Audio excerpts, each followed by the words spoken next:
the room goes quiet in a way that feels wrong. Not the polite quiet of a captivated audience, but the sharp, uneasy silence that hits when something has gone off script. Oprah Winfrey leans forward in her chair, her voice calm, measured, almost gentle. George Clooney blinks once, then twice, and for the first time that night, the man known for effortless charm doesn't speak. He just stares ahead, jaw tight, lips pressed together, as if the air itself has suddenly become too heavy to breathe. If you live for moments like this, the kind of celebrity encounters that feel too real, too raw to be rehearsed, make sure you subscribe to Fame and Frame right now. Like the video, drop a comment and stay with us because this silence, it's only the beginning. The interview had started the way they always do when legends sit across from legends. The lights were warm, flattering. The audience was already in love before a single question was asked. Oprah introduced George Clooney with that familiar mix of respect and intimacy, reminding everyone of his decades-long career, his humanitarian work, his status as Hollywood's most eligible bachelor. Though that last label now felt outdated, almost ironic. George walked out smiling, waving, that famous grin doing exactly what it had done for years, putting everyone at ease. The applause rolled on longer than usual, and he laughed, raising his hands as if to say, all right, I get it. He hugged Oprah, whispered something that made her laugh, and took his seat. From the outside it was perfect. 2 icons. 2 chairs. 1 conversation the world was ready to devour. They talked about movies first. Safe ground. He told stories from sets in Italy, joked about forgetting lines, poked fun at his own seriousness as a director.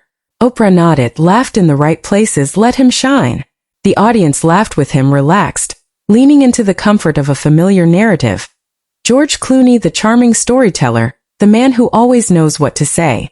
Then the conversation shifted, slowly, almost imperceptibly. Oprah's tone didn't change, but her questions became more personal. She asked about marriage, about late-in-life love, about how it felt to finally settle down after years of being labeled Hollywood's eternal bachelor.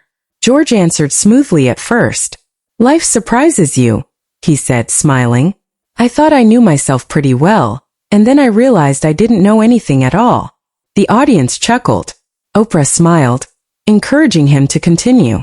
She asked about fatherhood next, about becoming a dad later in life, about fear, responsibility, legacy. George nodded, thoughtful now. You start thinking about the world you're leaving behind, he said. It's not just about you anymore. Still safe, still controlled. Then Oprah paused, just for a beat, long enough that something shifted in the room. She looked at him the way she does when she's about to ask the question, the one that's been waiting quietly in the corner the whole time. George, she said softly, there's something people have wondered about for years. He tilted his head, half smiling. That sounds dangerous. The audience laughed again, but it was thinner this time. You've always been outspoken, Oprah continued, about politics, about justice, about humanitarian crises. But there were moments, very specific moments, when people expected to hear your voice, and it wasn't there. The smile on George's face froze just slightly. Most people wouldn't have noticed, but the camera did. And so did Oprah. She didn't rush. How do you sit with that silence now? She asked. That's when it happened. George Clooney didn't answer. First it felt like a normal pause, a thoughtful one, the kind that suggests depth, the kind audiences respect. Oprah waited, hands folded in her lap, eyes steady, giving him space. 1 second passed, then 2. George shifted in his chair, his fingers interlaced, then separated. He inhaled through his nose, exhaled slowly like he was bracing himself. The audience stopped breathing. The silence stretched. It wasn't dramatic music silence. It was worse. It was real. Cameras zoomed in. A producer offstage leaned forward, eyes narrowed. This wasn't in the rundown. George looked down at the floor, then back up at Oprah. His mouth opened slightly, then closed again. Oprah didn't interrupt. She didn't rescue him. She simply waited.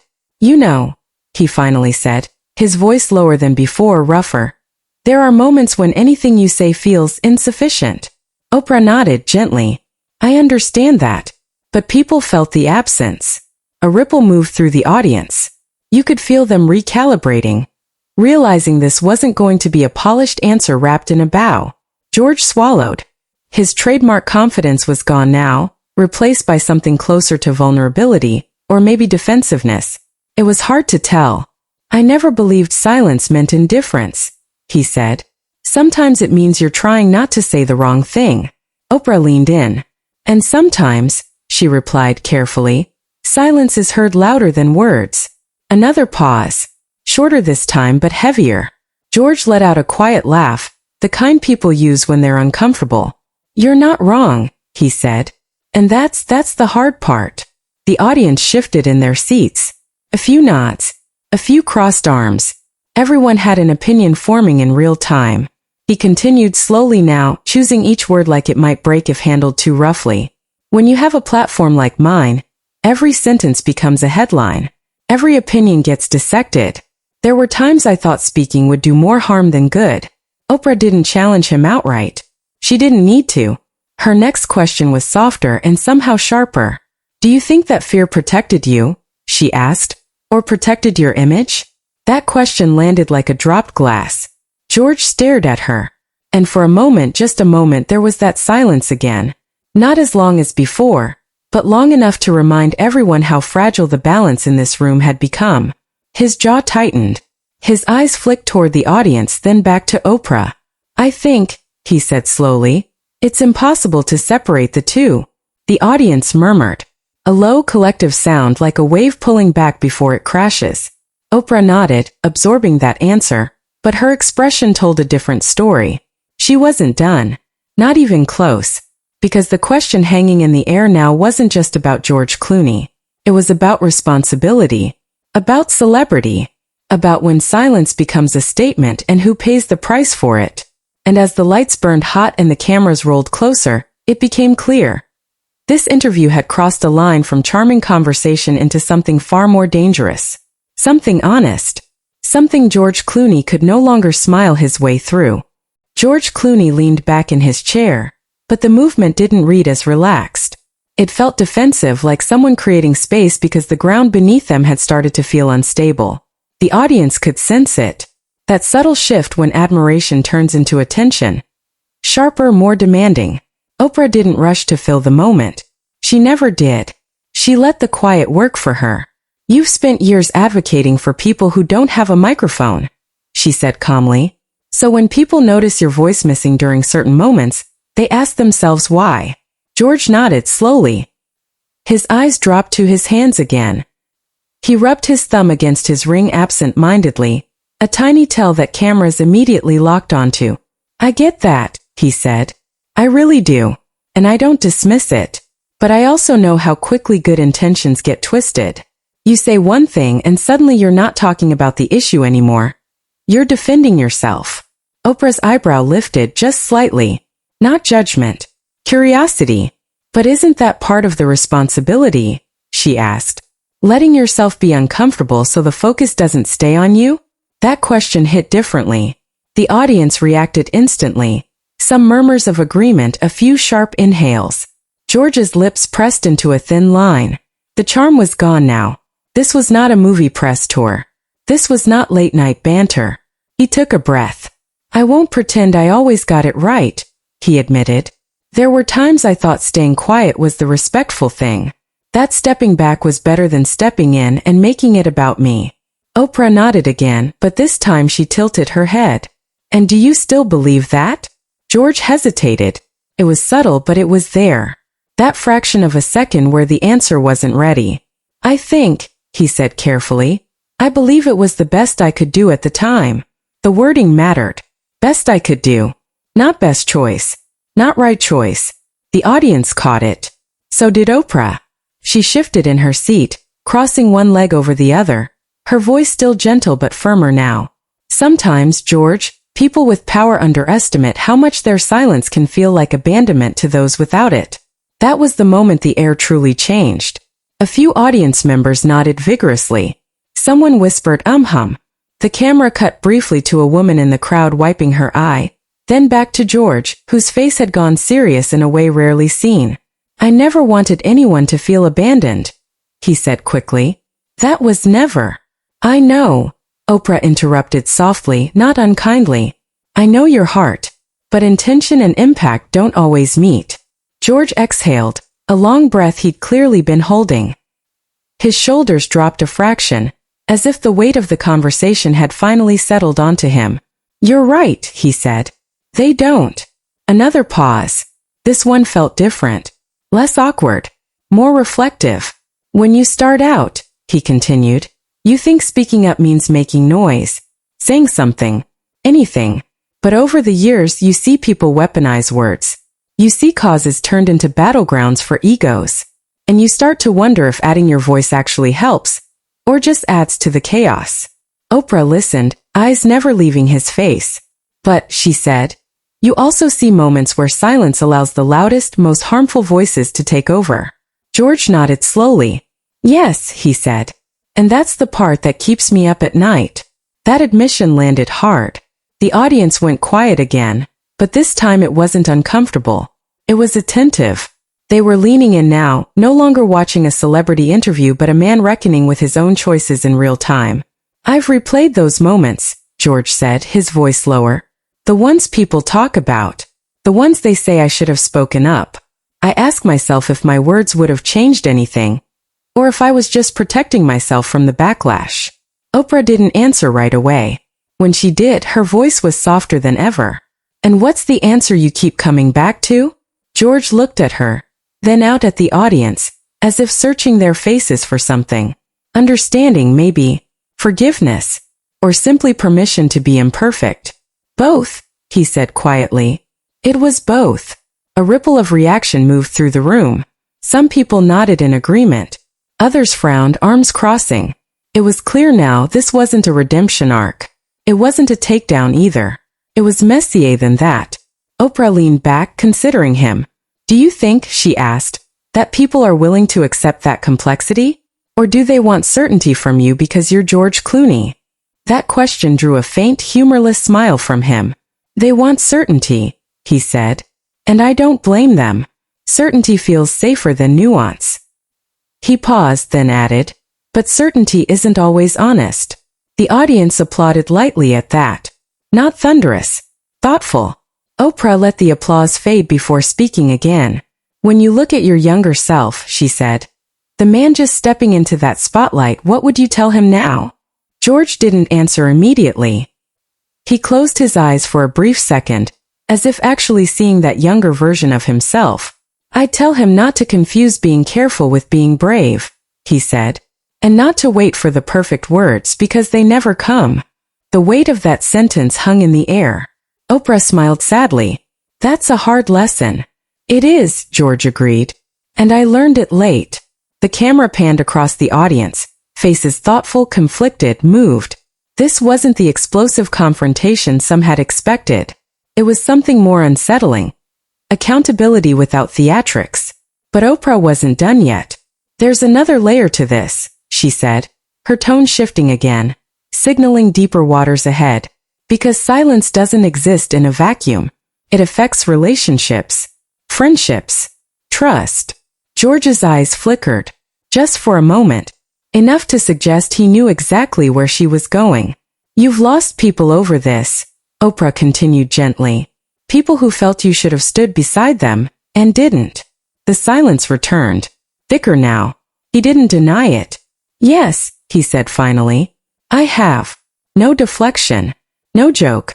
Just truth. And that, Oprah said softly, is where it stops being theoretical. George nodded, his expression unreadable. The audience waited, breath held, sensing the conversation was about to cross from public debate into personal fallout. And whatever came next, there would be no easy way out of it. George Clooney didn't look away this time. He held Oprah's gaze, even as the weight of her words settled into the room like fog. Losing people. Not critics. Not strangers online. People. The kind whose absence lingers long after the cameras shut off. Yes, he repeated more quietly now. I have. Oprah let that sit. The audience felt it too, the difference between admitting a mistake and admitting a cost. One hurts your pride. The other hurts your life. Can you talk about that? Oprah asked. Not pressing. Inviting. George's jaw tightened again, but there was no escape in humor anymore. He nodded once, almost to himself. Some of the hardest conversations I've ever had were with people who thought I'd stand with them publicly, and didn't see me there. A murmur rippled through the audience. This was no longer about headlines or opinions. This was about betrayal, or at least the perception of it. They didn't care what I believed privately, George continued. They cared about what I was willing to risk publicly. Oprah leaned forward. And what were you afraid of risking? He didn't answer right away. He glanced toward the lights, then down at his hands again, fingers laced tightly now. Everything, he said. My credibility. My ability to do the work I was doing behind the scenes.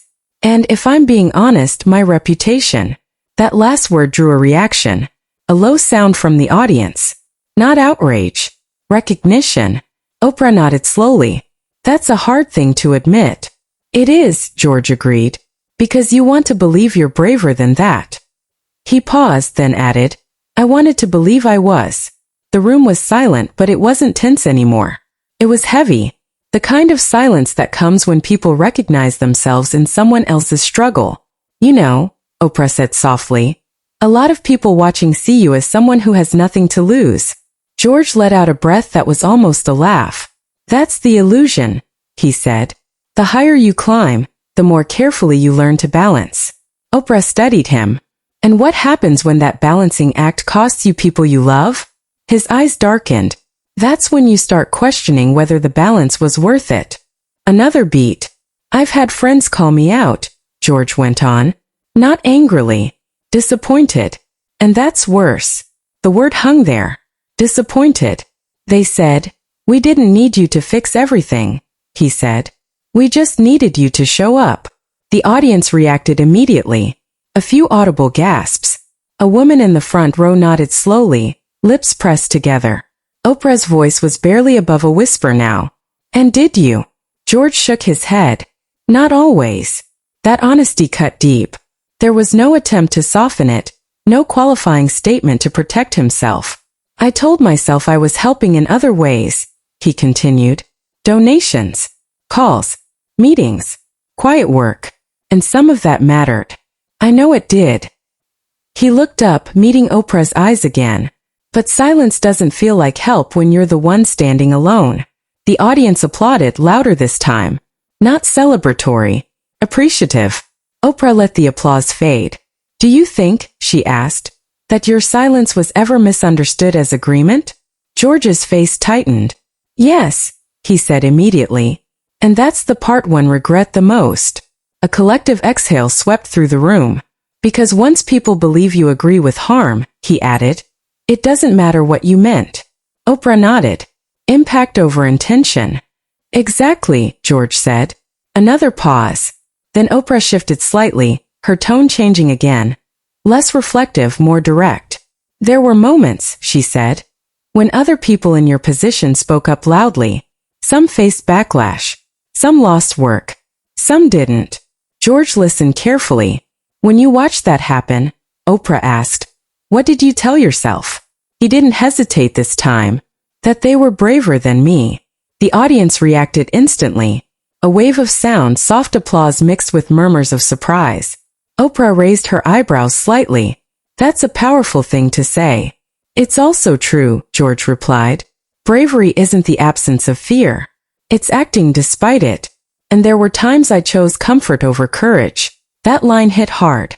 The camera cut to faces in the audience, some moved, some conflicted, some clearly struggling with how they felt about him now. I'm not proud of that, George continued. But pretending otherwise would be dishonest. Oprah leaned back, taking him in.